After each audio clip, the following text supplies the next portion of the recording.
এই 2025-এর মে মাসে বেরিয়ে এলাম উত্তরপ্রদেশের দুধওয়া জঙ্গলে। দেখলাম অপূর্ব শাল, সেগুন, ইউক্যালিপটাস গাছের অরণ্য, নানা বন্যপ্রাণের সম্ভার। বিভিন্ন স্থানে একাধিক বাঘ, হাতির পাল, গন্ডার, বিভিন্ন প্রজাতির পাখি ও আরও অনেক কিছু। চলুন আজ আপনাদের সঙ্গে সেই জঙ্গল ভ্রমণের আনন্দ শেয়ার করে নিই।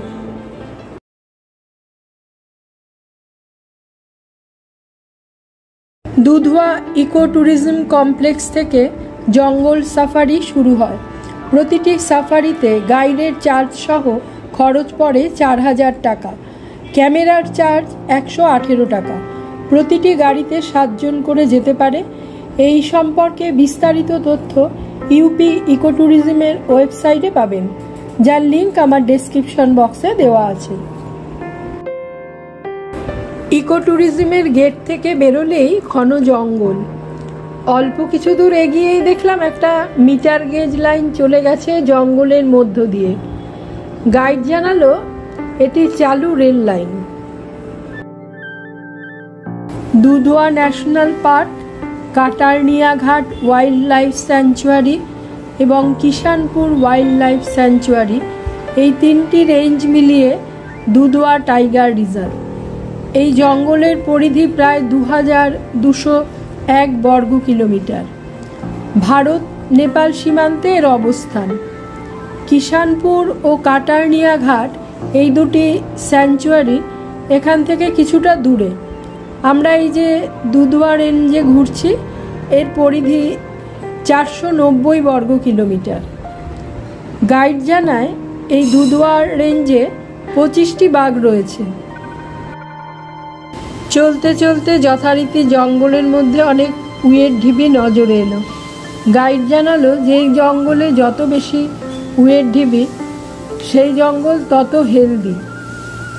শুনলাম এই জঙ্গলে নাকি অনেক পাইথনও রয়েছে।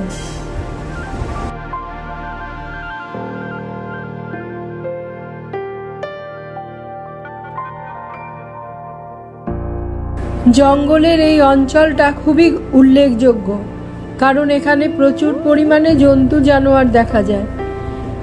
যেতে যেতে দূরে দেখলাম জঙ্গলের মধ্য দিয়ে ট্রেন চলেছে।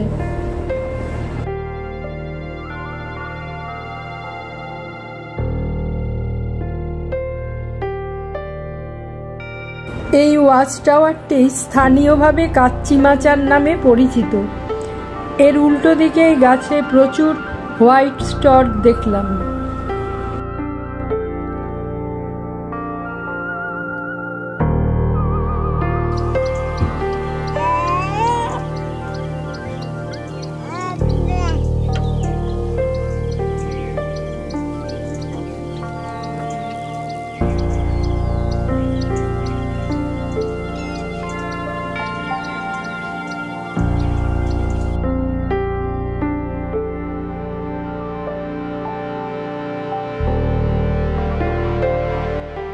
প্রচণ্ড গরমে শরীরকে ঠান্ডা করতে একটি রাইনোকে দেখা গেল জলের মধ্যে। 1984 সালে নেপাল ও কাজিরাঙ্গা থেকে রাইনো এনে জঙ্গলের একটা কাটা তার ঘেরা অংশে রাখা হয় তাদের সংখ্যা বৃদ্ধির জন্য।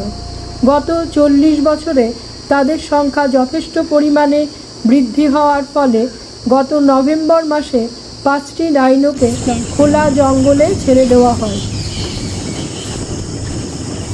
রাইনো দেখে কিছু দূর এগোতে শুনলাম টাইগার স্পট করা গেছে, তাই ড্রাইভার খুব জোরে গাড়ি চালাতে লাগলো।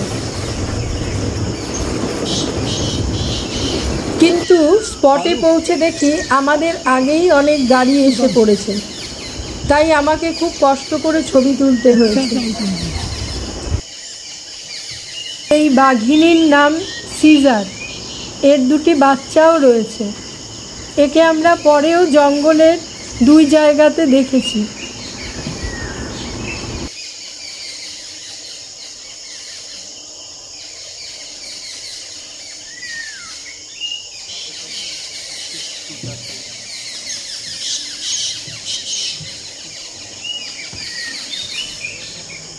इधर आ रहा है मैम, शायद वाटर होल पे जाएगा पानी पीने।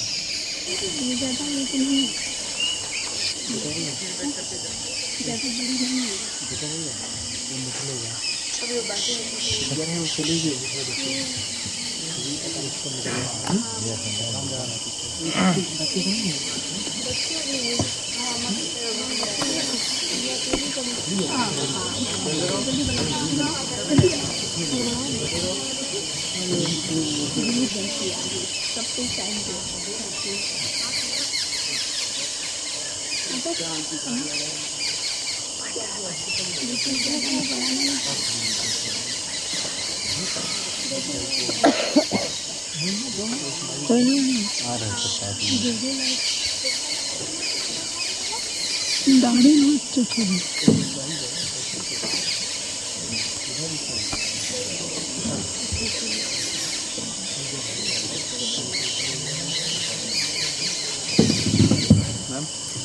आगे नीचे आते के बाद पानी के लेके चलेंगे। ठीक है, आते स्टार्ट करेंगे। आप खड़े हो जाइए, जरा देर के लिए खड़े होइए, जरा देर के लिए खड़े होइए, जरा देर के लिए खड़े होइए, जल्दी खड़े होइए। गई रास्ते के किनारे लेफ्ट में देखिए, देखिए ना।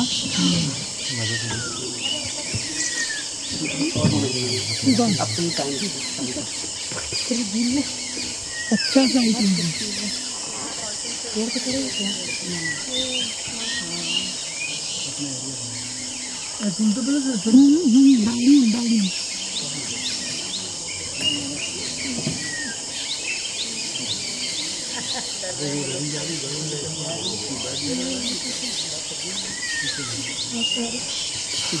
वीडियो बनाना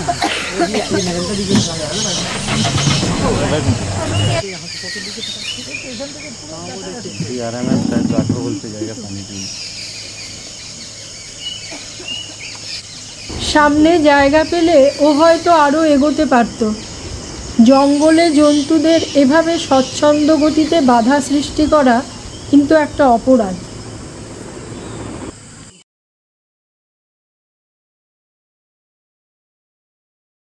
পরদিন সকালে ড্রাইভার আর গাইড ভেবেছিল সিজারকে সকালবেলা ওর 2 বাচ্চা সহ দেখতে পাবে, তাই ড্রাইভার এই ওয়াচ টাওয়ারটার উপরে উঠে সিজারের সন্ধান করছিল।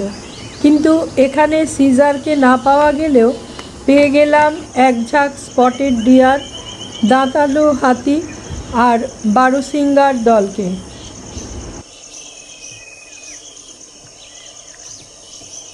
ठीक है, चलो।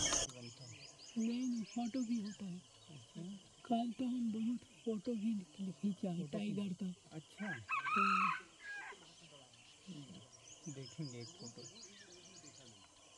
দুধওয়া ন্যাশনাল পার্ক বারাসিঙ্গা জাতীয় হরিণদের অন্যতম বিচরণ ক্ষেত্র।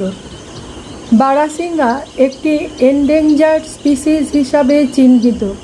এই জঙ্গলে তাদের আনুমানিক সংখ্যা 3000-এরও বেশি। এরা সোয়াম্প ডিয়ার নামেও পরিচিত। আমরা ঘুরতে ঘুরতে চলে আসি ফরেস্ট ইন্সপেকশন বাংলোর কাছে। এর পাশেই এই জায়গা থেকে হাতি করে জঙ্গল সাফারি করার ব্যবস্থা রয়েছে, আর এখানে জঙ্গল ভ্রমণ চলাকালীন সাফারি গাড়িদেরও কিছুক্ষণের যাত্রা বিরতি।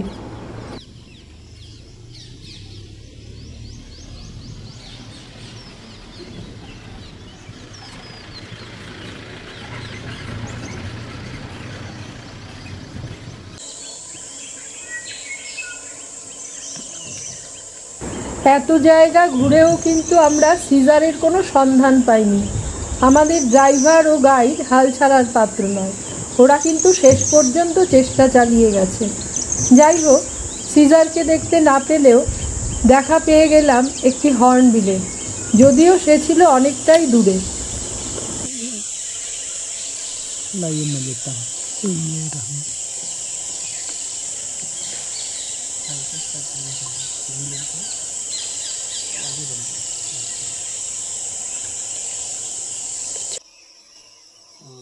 गाड़ी इधर आई नहीं क्या देखो इस रोड पे।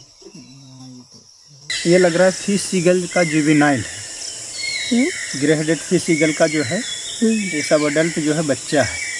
अच्छा। हाँ, जो ग्रे हेड फिश ईगल दिखा था हमें उसका ये जो है जुवेनाइल है, मतलब पूरा इसका मॉर्फ अभी आया नहीं है, तो जब आएगा तो वही कलर आ जाएगा। জঙ্গলের মধ্য দিয়ে যেতে যেতে গাইড জানালো এই অঞ্চলে প্রায়ই গব্বর বলে একটি মেল টাইগারকে দেখা যায়। তাকে বলা হয় দুধোয়া জঙ্গলের বাদশা। এই কথা বলতে না বলতেই গাইড বলল, ক্যামেরা রেডি রাখুন, টাইগারের মুভমেন্ট হচ্ছে। সত্যি রাজকীয় ভঙ্গিতে রাস্তা ক্রস করে গেল দুধোয়ার বাদশা গব্বর। এবার ড্রাইভার গব্বরের পিছু নিয়ে গাড়িটাকে রাস্তার এমন জায়গায় দাঁড় করালো, সেখান থেকে আমরা জঙ্গলের ভেতরে গব্বরকে দেখলাম। এরপর যে গব্বর কোথায় ঢুকে গেল আর তাকে ফলো করা সম্ভব হলো না। সেই দিন সকালে আমাদের গাড়ি একমাত্র গব্বরকে দেখেছিল।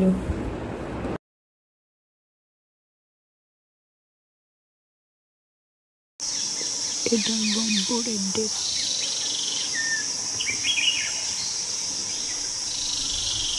দ্বিতীয় দিন বিকেলে গাইড আশা করেছিল গব্বরকে হয়তো রাইনো পয়েন্টের কাছে এই জায়গায় পাওয়া যাবে।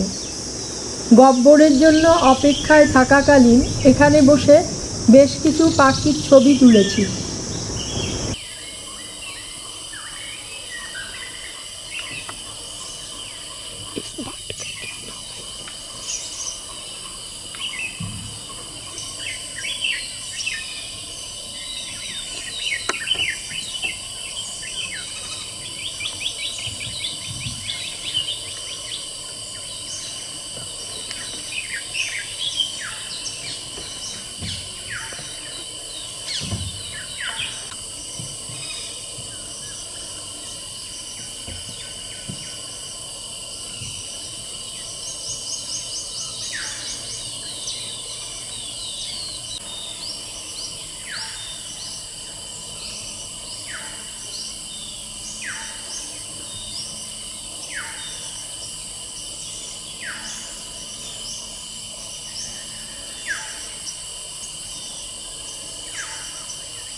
গব্বরকে ডেরায় না পেয়ে ফিরে আসি গ্রাসল্যান্ডে। এখানে এসে দেখেছি দাঁতালো হাতি, গন্ডার আর একঝাঁক বারোসিঙ্গা।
আবারও সিজারের সঙ্গে দেখা হলো। মে মাসের প্রচণ্ড গরমে শরীরকে ঠান্ডা করতে সে নেমেছিল গ্রাসল্যান্ডের মধ্যে একটা ছোট্ট ওয়াটার বডিতে। বেশ কিছুক্ষণ সে সেখানে থাকার পরে শরীর ঠান্ডা হলে উঠে আস্তে আস্তে জঙ্গলে ঢুকে যায়।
हम लेते हैं हाँ लेते हैं।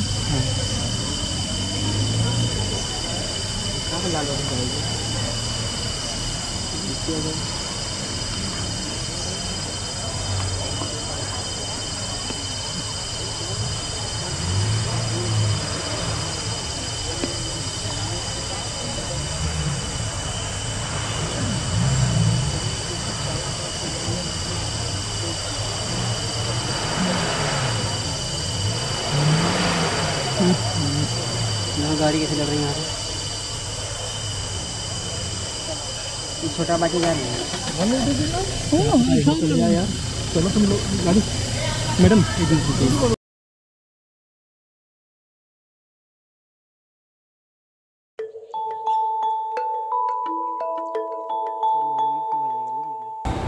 তৃতীয় দিন সকালে জঙ্গল সাফারির মূল আকর্ষণ ছিল এই বিরাট হাতির পাল।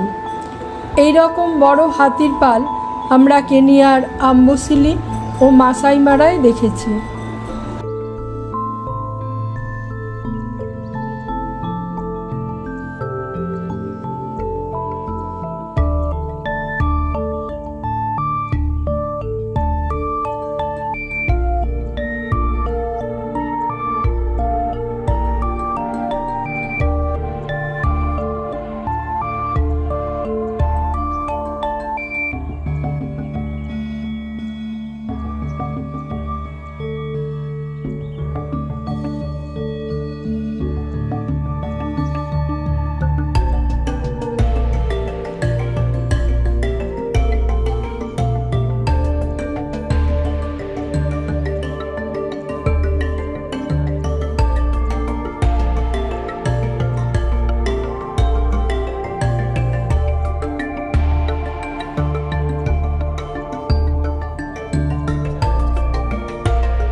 দুধওয়া জঙ্গলের একটা বৈশিষ্ট্য দেখলাম, এখানে পর্যটকদের জন্য একাধিক ওয়াচ টাওয়ার করা আছে। অন্যান্য জঙ্গলে এই ওয়াচ টাওয়ারগুলো শুধু ফরেস্ট গার্ডদের ব্যবহারের জন্য থাকে।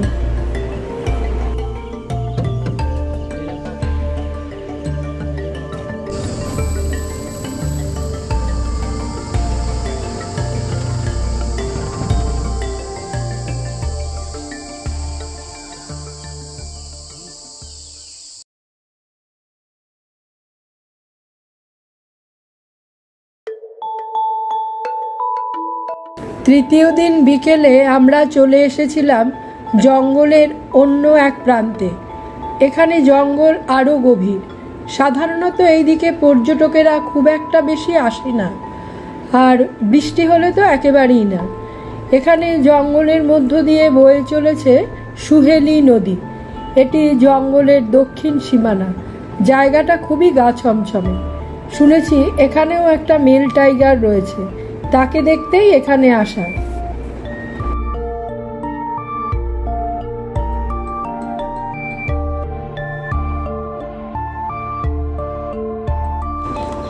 নদীর ভেতরে একটা শুকনো গাছের ডালের উপর বসে থাকতে দেখলাম একটা কিংফিশারকে।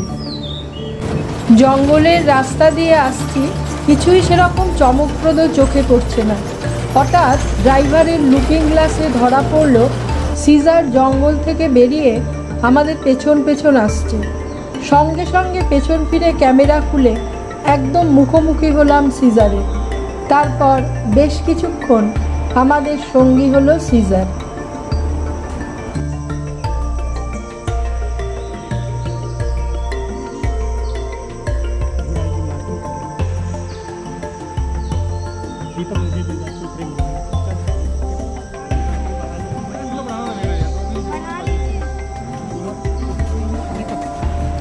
दीपक गोखले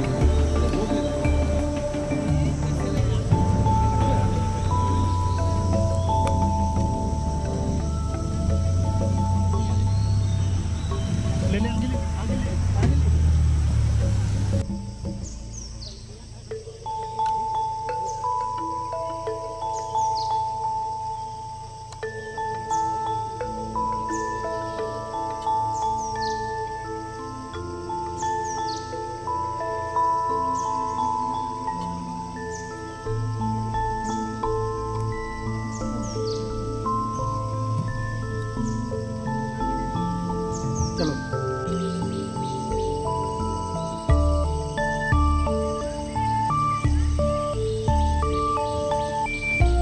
चलो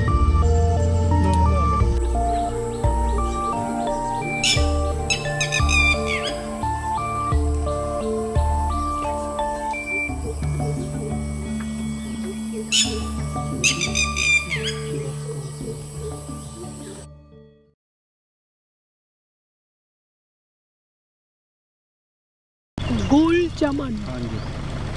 গোল চমন।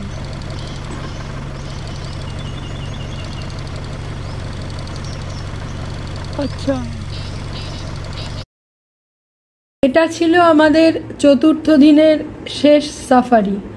সেদিন আমরা একটু তাড়াতাড়ি ফিরে এসেছিলাম, কিন্তু সময় অল্প হলেও অনেক ধরনের বন্যপ্রাণ দেখার সাক্ষী হয়েছি, যার মধ্যে অবশ্যই উল্লেখযোগ্য মালাবার পাইড হর্নবিল দেখার অভিজ্ঞতা।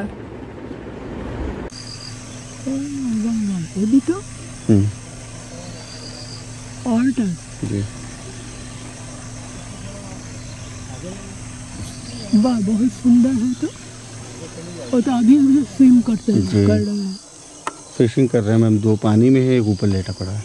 अच्छा,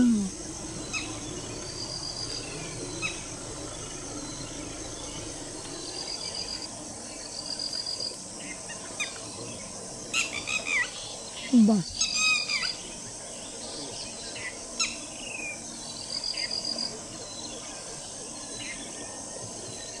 दो हैं जी।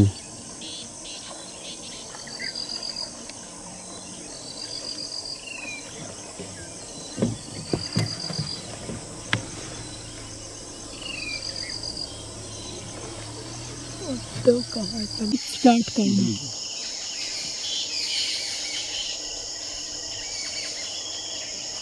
तस्कर है।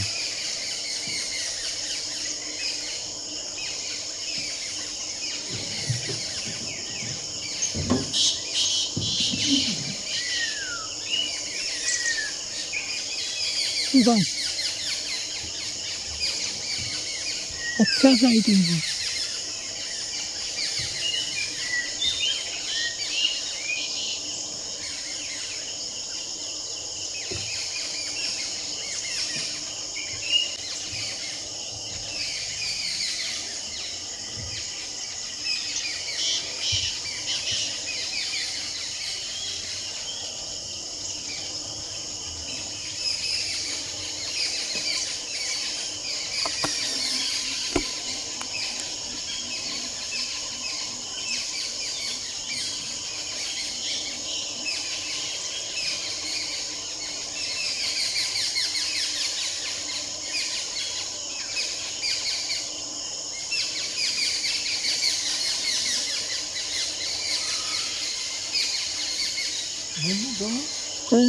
आ रहा है सब साथ में।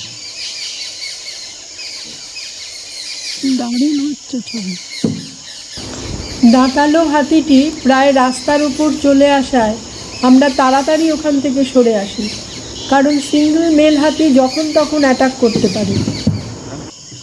आ जाइए नीचे, हाथी को बाद पानी पे लेके चलेंगे। ठीक है, आ जाइए। आते एक दांत छोटा एक लंबा, उन्हें भी पीछे को बढ़े इस तरफ घास के मोड़ जो है, मोड़ से रोड पे आ रहा था, गाड़ियाँ हम लोग बढ़ा दिए थे तो राइनों को बांके ताल में दी।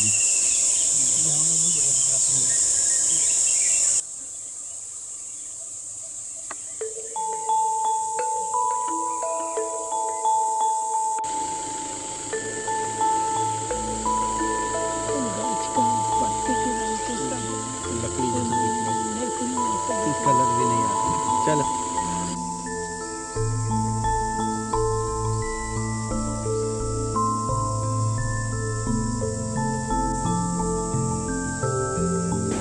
এত সুন্দর হর্নবিল আমাদের অন্য কোনো জঙ্গলে দেখার সৌভাগ্য হয়নি। পিলিভিটে গ্রেট হর্নবিলও দেখেছি, কিন্তু দুঃখের বিষয় ছবি তুলতে পারিনি।